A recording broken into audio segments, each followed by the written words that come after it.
يقول شيخ الإسلام ابن تيمية رحمه الله: وقد دخل ذكر آيات الصفات. هذا ذكر آيات الصفات، آية لي قرآن صفات ربي رتك أجيشتو، صفات ربي في سبتشيسو دبتو أسد دبنا قرأ. وقد دخل لغاسين في هذه الجملة، جملة كانت التي تقدمت كدبرتين، وهي قوله وهو سبحانه قد جمع فيما وصف وسمى به نفسه بين النفي والإثبات. ربيني يروني فأف وصفوا ردو صفات كمالا في رقاسسو، صفات حرنا صفات عيب أسرار أبمسيسو والاتقابين أنا كيس سينا ما وصف الله به نفسه وأن ربي نتنف وصفه جدين في سورة الإخلاص. سورة إخلاص كيستي سورة وان ربي في عبادة قل كل سلبت صفات ربي في ملو يسوصفوك دبت التي سورة سنو تعدلك كتات ثلث القرآن، ثلث قرآن توكو صدفة بوتا صدي كيسا بوتا توكوتي كالكات في الثواب بتفضيل من الله، أي في الجزاء. تعدل ثلث القرآن في الجزاء لا في الإجزاء. ثواب كيست جزانا مارغمون كيست ملي إجزاء سين مقفا قرأود أنما قاعد تشومدي مثلا صوفات حديث قرآن صلاة كيس سيكون قرآن صلاة ننجرت لا صلاة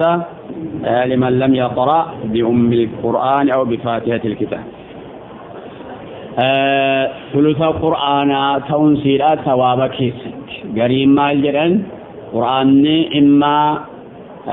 التوحيد توحيد دبتا وهي خاصة مختصة والمنفردة نسين الدباتور أو أن توحيد دبتو كيستي، وإما أحكام وإما قصص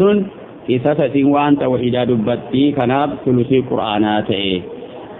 سنغافة قرارة نتيو فلسل ثواب ما راني مدي كن ثواب شفتا. حيث يقول أبوجد قل جد يارغماك يا صلى الله عليه وسلم قل يا محمد. وفي هذا دليل على أن القرآن كلام الله، القرآن كلام ربي تدبت جديد تدبتا. إذا لو كان كلام محمد أو غير لم يقل قل انجلس. الله هو شأنين دبين، هو ضمير الشأن والجملة بعده خبر عنه أو عائد على المسؤول عنه. سبب نزول آية جاء قوم من المشركين صف لنا ربك، ربي كين وصفي قال هو من كذا من كذا من كذا، جوهر الرأي ومال الرأي ومال الرأي جناني أبا كبا موهن كبو جلني قافنان حيثن الرأى فتن قبرمان كي الله كي الله اللهون الله لا قبر ما حكاتي أحد إني تكو أي واحد تكو لا نظير ولا وزير ولا مثيل له، ونسى تفكاتا هنجرو ونسى قرقار هنجرو ولا شريك له شريكا قبون. الله الصمد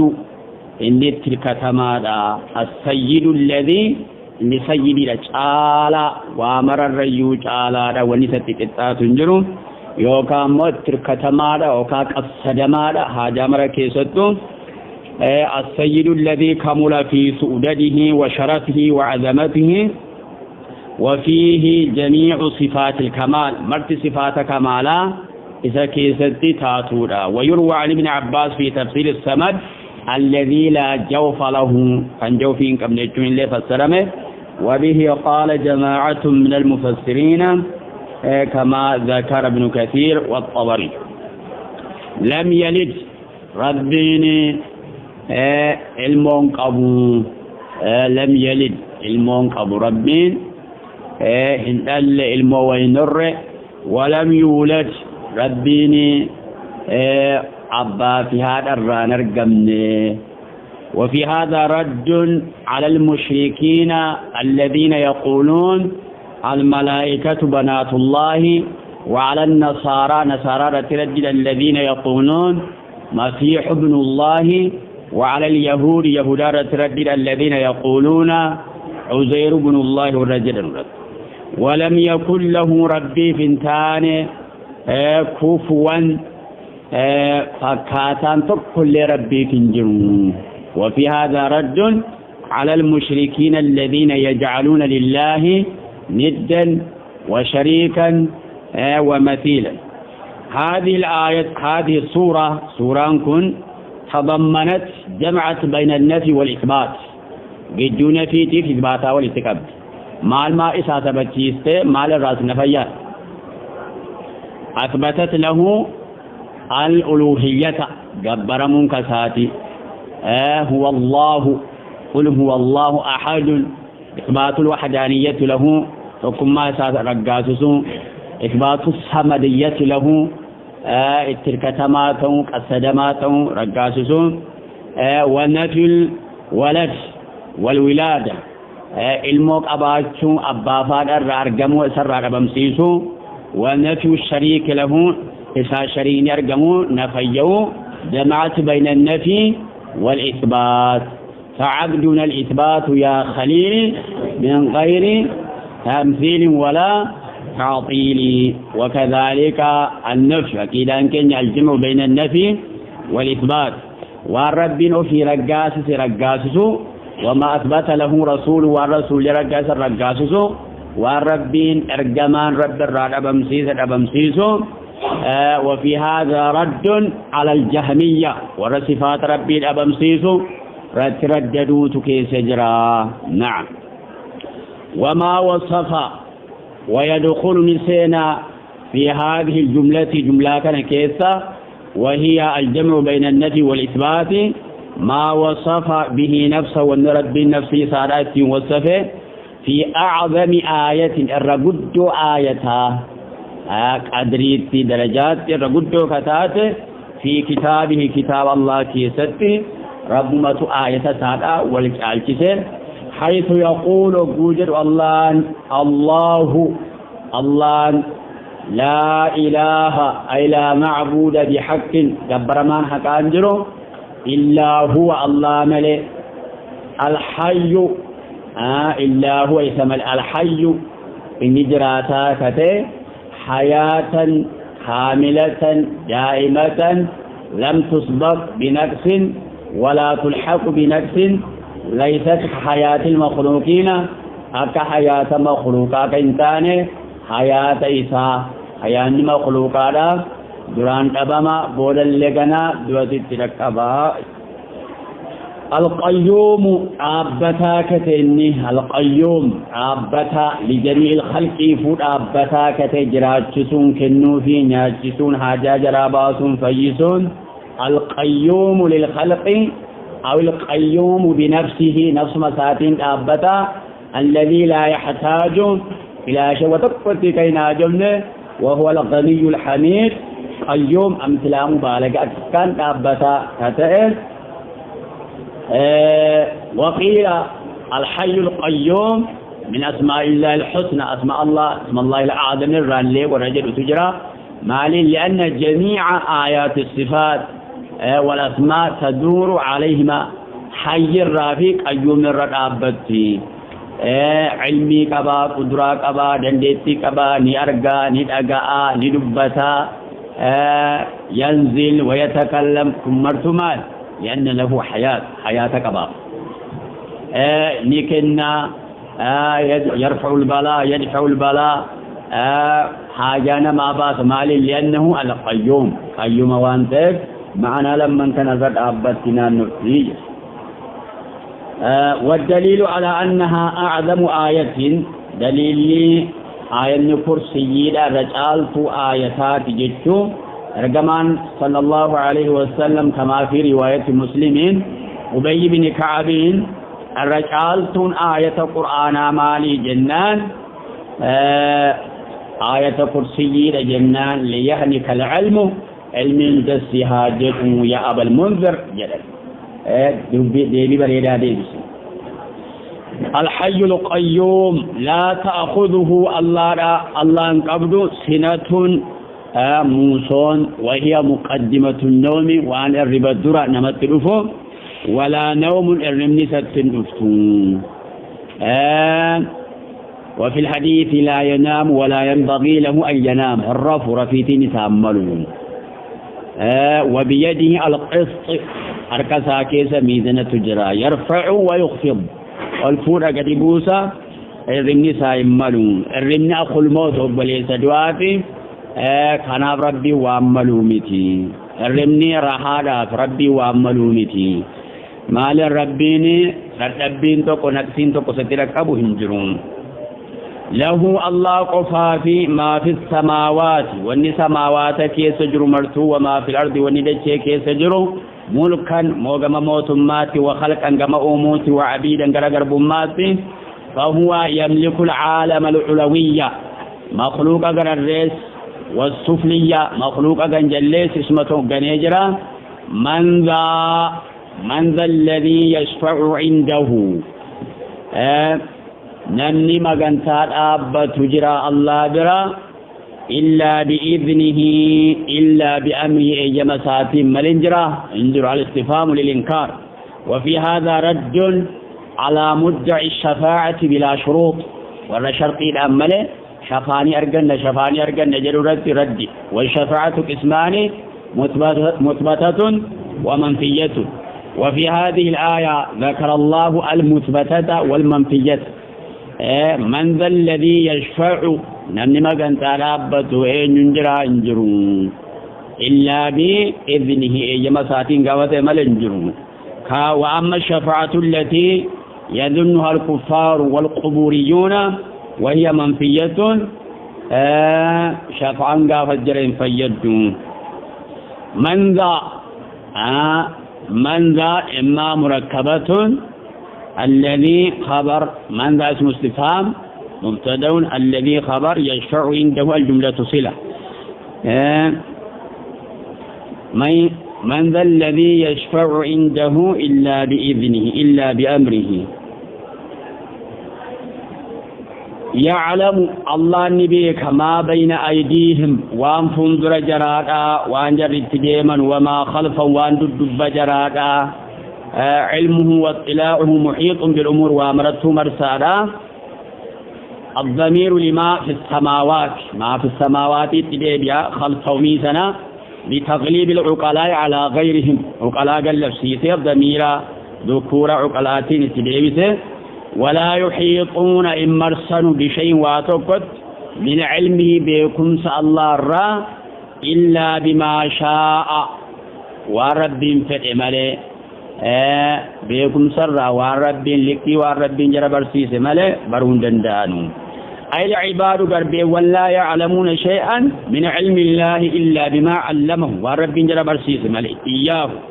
على ألسنة رسله الرب يرقم توتر رده وبطرق كرون الددات وأسباب متنوعات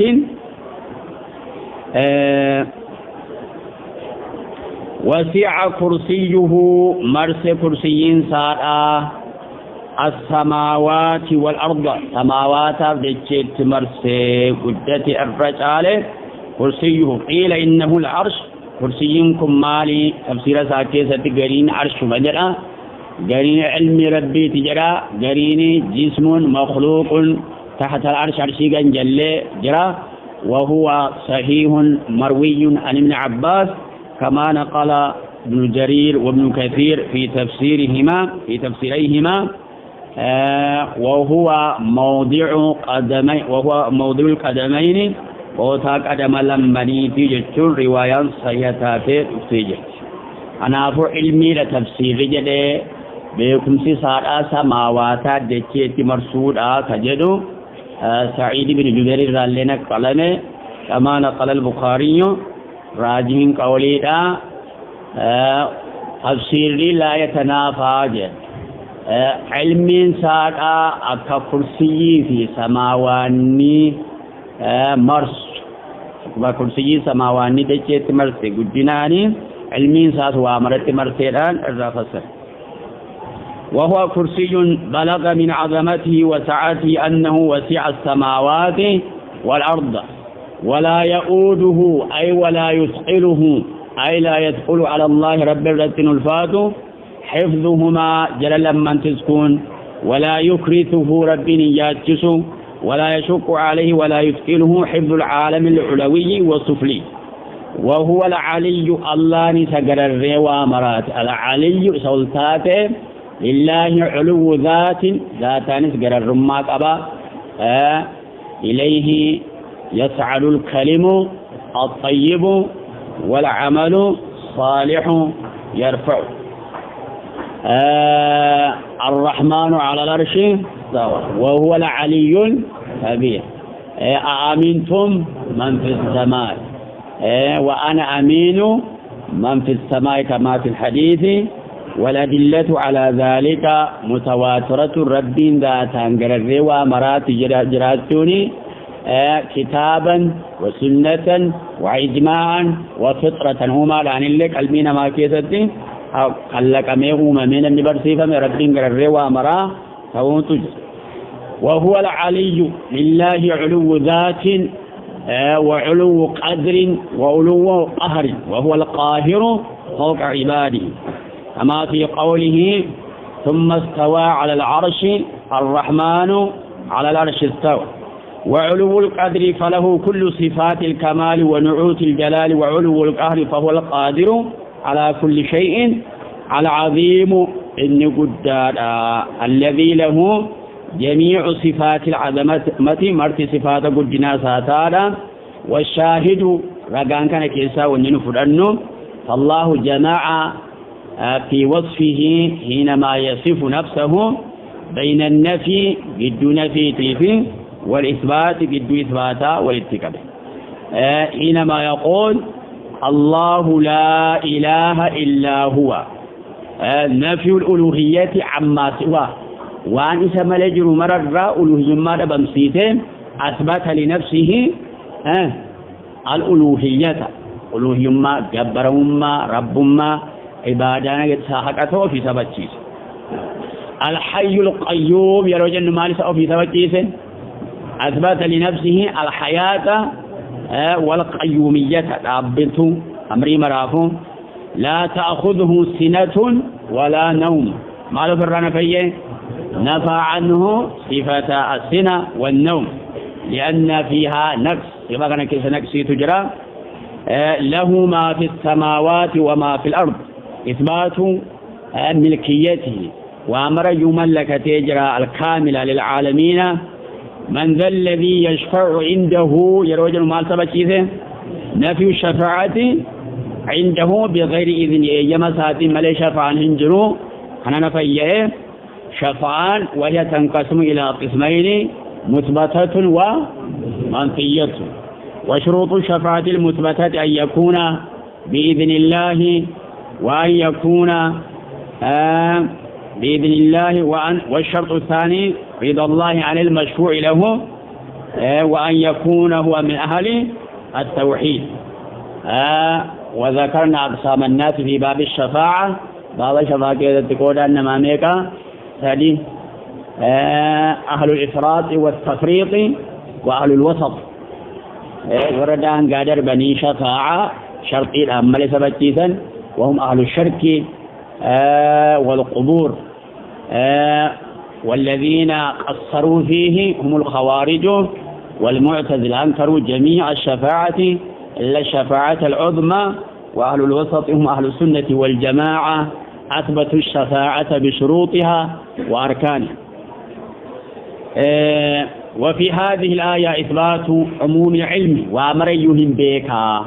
يعلم ما بين أيديهم وما خلفهم وهذا رد على المعتزلة والجهمية الذين يقولون لا يعرف أفعال العباد إلا عند الوقوع يلا قاقر بيونهم بيكو إيغتي نرقم تيمالي وهذا رد عليهم يعلم ما بين أيديهم وما خلفهم وأنفهم درجرا وأنجر التديمن وما خلفهم وأنجر دبرسن اللي سبتشيسو ولا يحيطون بشيء من علمه إلا بما شاء. وفي هذه الآية صفات ربي كيست أسماء ربي كيست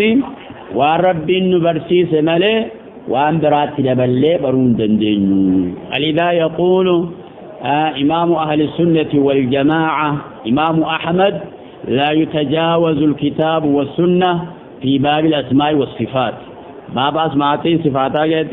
كتاب سنة رهن دربمو معنى ورب جربر سيس ملء برون دندأن ولا يحيطون بشيء من علمه. وأنا اجتهادا اتقانو متي والنعقيدا والنصفات ربي وأنا كلين اتقانو متي ومثالا تمثيلا اتقانو متي. أنا فمال نتوقف على ما في الكتاب والسنة. بيان حاجة الخلق إليه وإثبات غناه عنه. وسع كرسيه السماوات والأرض وهذا دليل على قدرة الله. دنديتي ربي رتي دللوا ربي دنديتي سارة وان دتشي كان الرقدة وان سما الرقدة مخلوق كثير خلق إجراء. إثبات كرسيه كرسيين جسم مخلوق بين يدي العرش فانظر عرشي فجره وهو موضع القدمين موضع قدماتون كيفية رب بيكون. وهذا من أحاديث الصفات والرواية ثابتة عن ابن عباس موضع قدمين يكون ثابتة إيجا ثابتات. وهذا لا يقال بالاجتهاد بل هو منقول له حكم الرفع موضع قدمين كمتتا كيفية الله أعلم. كما نثبت أن الله ينزل إلى سماء الدنيا نزولا يليق به وهي والكرسي موضع القدمين بلا أن نعرف الكيفية. وإثبات كمال عظمته وجلالته وصغر المخلوقات مخلوقات نكون تكين كبدي بالنسبة إليه سبرة الله كان الرافضنا ربين قدر أوامر الرا دنديتي سارا حاكسي أومي جتشو.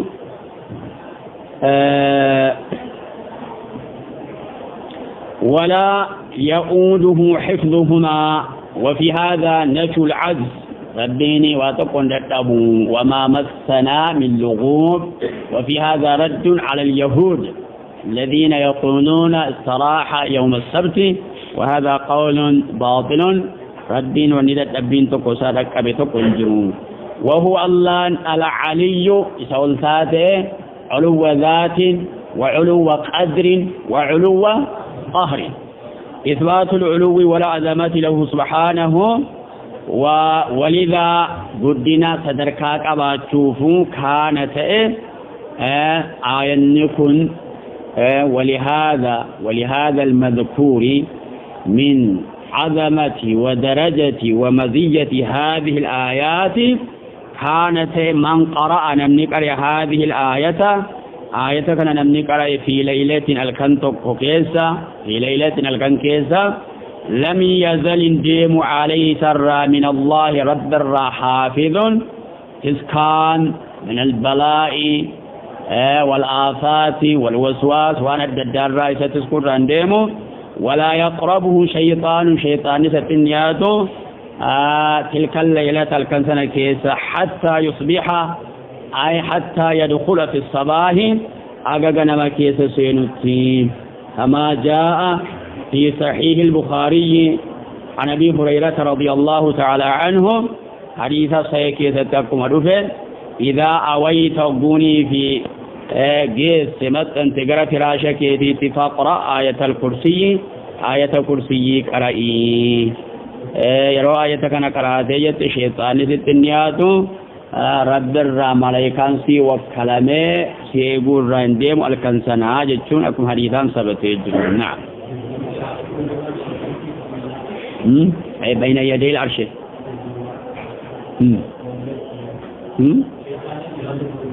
نعم خمس حفظهما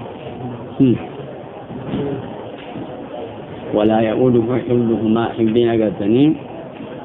وسع كرسيه السماوات والأرض ولا يؤول حفظهما السماوات هذه كده مات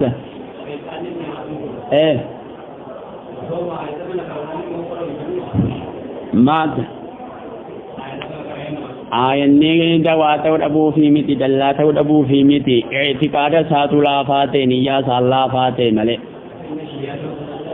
نيا سات العالم ذكر ابن القيم في مواضع من كتبه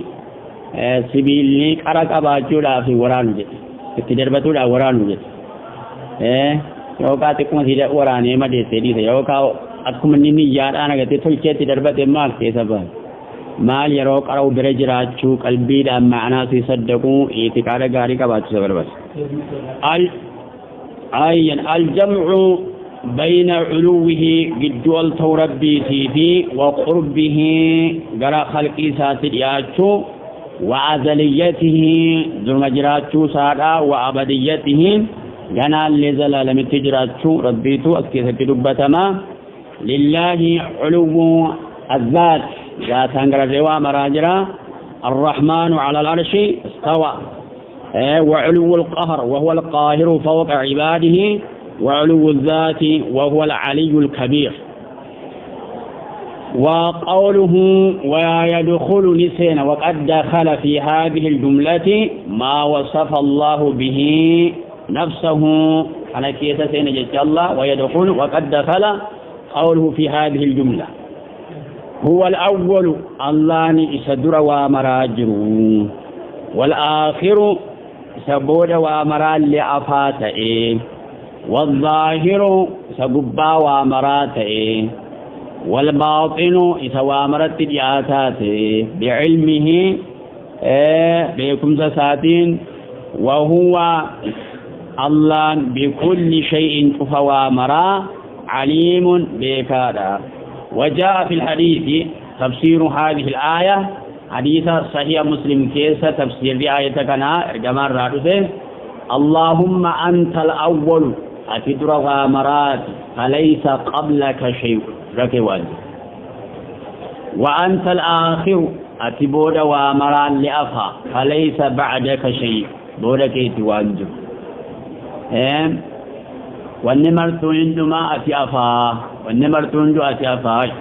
وأنت الظاهر أتي ظاهرة قرر روا مراتي فليس فوقك شيء وهذا من الآيات والأحاديث الدالة القاطعة على علو الله ذات من قرر روا مراجل جدته هدلل الراج وأنت الباطن أتوامرت ديودا فليس دونك شيء سياسة والنمت ياتنجرون مع كونه مستويا على عرشه وقريب إلى كل أحد كل وامرات بكم تساتين أرقاساتين يودا فقد فسر النبي صلى الله عليه وسلم هذه الأسماء الأربعة بهذا التفسير المختصر الواضح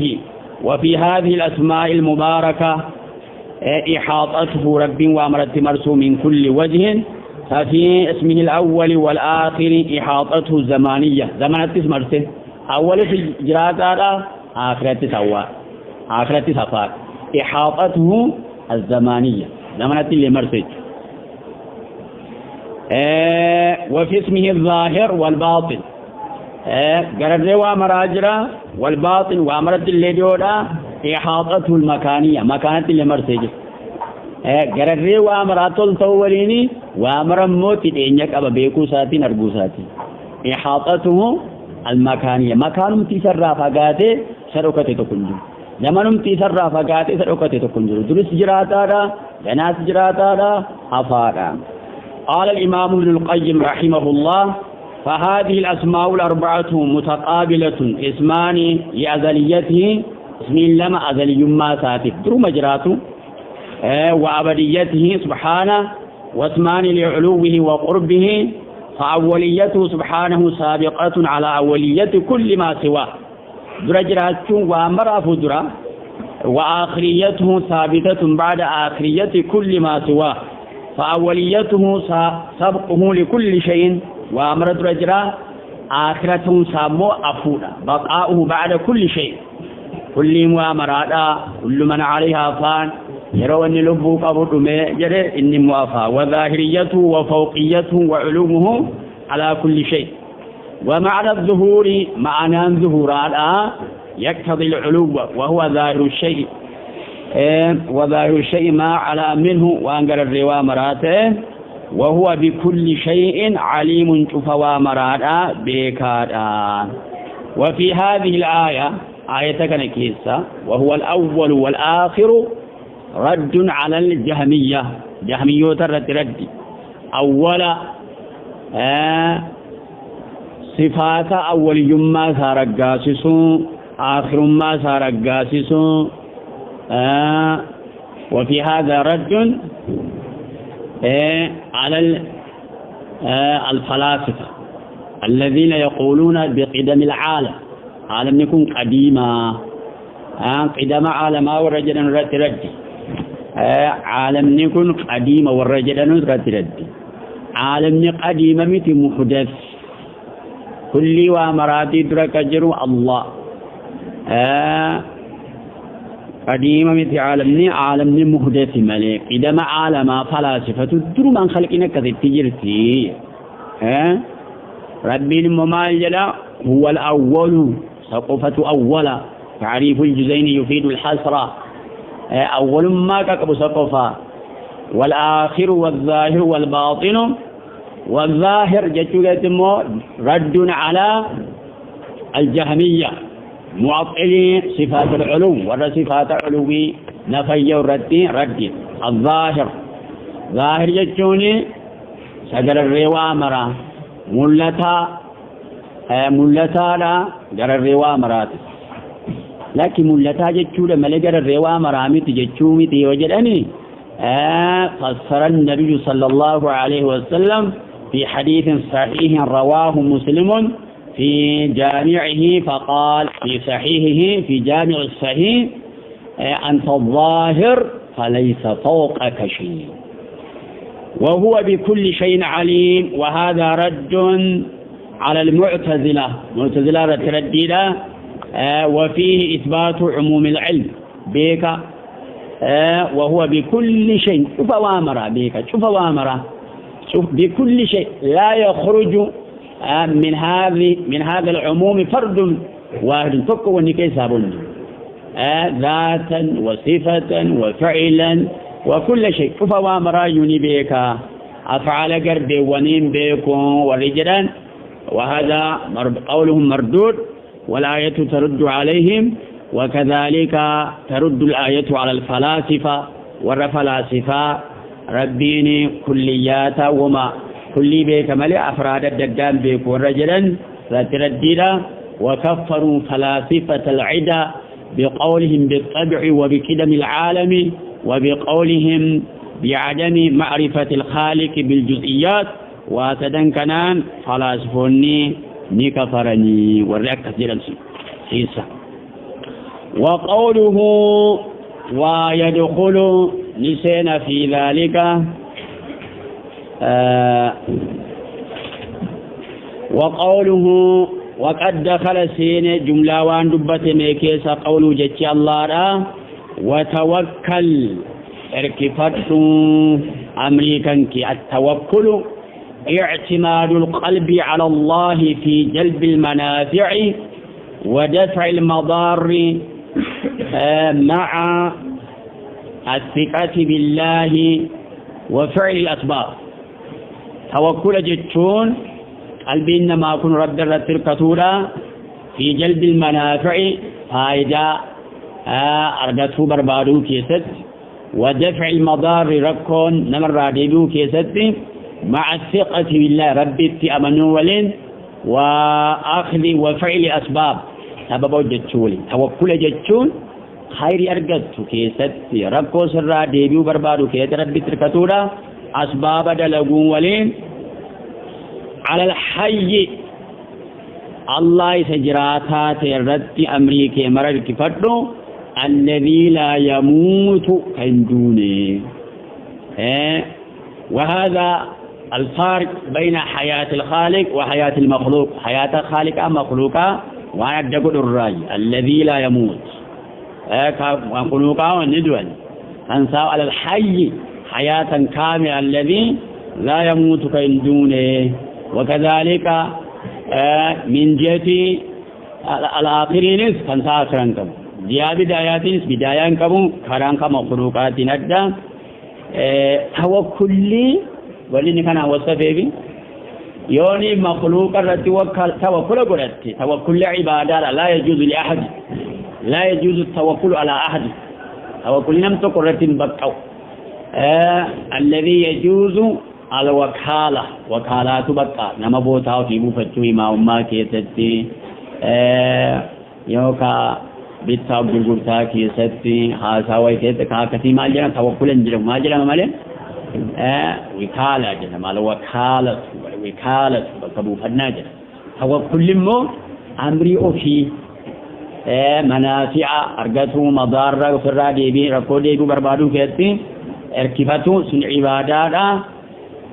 والتوكل اعتماد القلب على الله في جلب ما ينفع ودفع ما يضره. والتوكل على الله نوع من أنواع العبادة وهو واجب ولا ينافي النفي الآخذ بالأسباب بل يتفق معه تماما.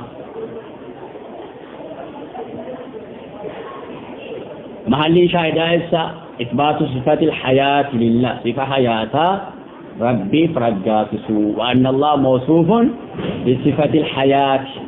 صفة حياة كبا ورصفة حياة مرمن وينجني يا هميون صفة حياة كبا جنو بذات حي ذات مسات وجه ملك صفة حياة كبا ذات مسات قدرة قدير ملك صفة قدران كبا ذات مسات علم ملك صفة قدران كبا وهذا غير صحيح. فالذات لا تخلو من صفات ذاني صفة راندوتو فلله ذات موصوفة بالصفات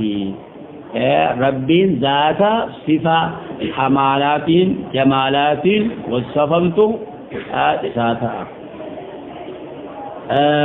وخص صفة الحياة إشارة إلى أن الحي هو الذي يوثق به ستؤمن ما في تحصيل المصالح ولا حياة على الدوام إلا لله. حياة ندوام قبل فربي ملنجلو كان في سرة الكتنون. وقوله جتش الله لا كان مكيس سينا وهو الله الحكيم إني أوجيس الخبير وامر بكادا. وفي هذا إثبات صفة الحكمة والعلم لله والخبرة بكمسة والخبرة وهي الإحاطة ببواطن الأشياء كيسوا مرا وكتامر بيكوتوين خبرة جلما ربي وامرت أمري وكتامر اللي بيكادا. وفي هذا إثبات صفة الحكمة والخبرة والعلم لله. التوكل ثلاثة أقسام. التوكل على غير الله في الأمور التي لا يقدر عليها إلا الله فهذا شرك. وأن ربي ملنا من دندين يرت ربي رتوكلتشون يا ربي أمورا كي يرت تدي فتح جرينيا كي يا حياتك يا جي خجلو نمرت يودي فتكا كسي شرك. الثاني في الأسباب الظاهرة أسباب ملت التي للعبد فيها قدرة فهذا لا يكون شركا. شركين جرمو كأكسيتا وكليون جرمو ما جرم ملي وكالة جرم الوكالة بكبو فنا جرم فهذا جائز. التوكيل توكيل يوكا وكالة ثم بكالة من الأصول المتفق عليها بين السلف أصول جدو سلفات ولقلم الرأي التي دل عليها هذه النصوص أن صفات الله صفات الله لا قسمان ودلم. صفات ذاتية صفات ذاتيات لا تنفك عنه كرد الراية كل باني صفات ذاتية كالحياة والقدرة والعلم والعزة والملك والعظمة والكبرياء كثير صفات مال جنة صفات ذاتية جنة. صفات فعلية صفات فعلية يرمى فعلك وجته صفات فعلية كالنزول كنزولا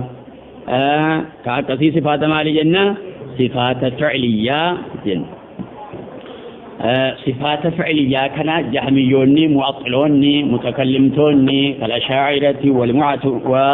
والمعتزلة والماتريدية والكلابية من أول انتبهت وهذا غير صحيح والصحيح الإثبات بلا تمثيل ولا تعطيل ولا تكييف تبتشيسوت حقا لأنه لو كان التأويل حقا وعقيدة لجاء في الكتاب مؤولا وفي السنة مبينا على التأويل ونقل بالتأويل سلفا خلفا سلفا عن سلف وعن خلف لكن تنقل معروفة آيني صفاتا حديثني صفاتا دائر مرة فما إن أولمو وان قرينا صحيح جراته يو قرينا جراته أو تأويل ينجرم تفسيرا كما في الحديث مرضت فلم تعدني استطعمتك يا عبدي فلم تطعمني أنت الرب كيف أعودك وكيف أطعمك أتو ربي كم تنياجي كم تنسيو باسا عبدي فلان استطعمك مريض عبدي فلان لو عدته وأطعمته لوجدتني عنده إنما يوم درانا جتني غربي چکو دکو ستی غربي چکو نيات سر بربادي دمله رب مت نيات بربادي نميتي وهو يطعم ولا يطعم. إلى هنا نكتفي وصلى اللهم على نبينا محمد وعلى آله وأصحابه ومن تبعهم بإحسان إلى يوم الدين.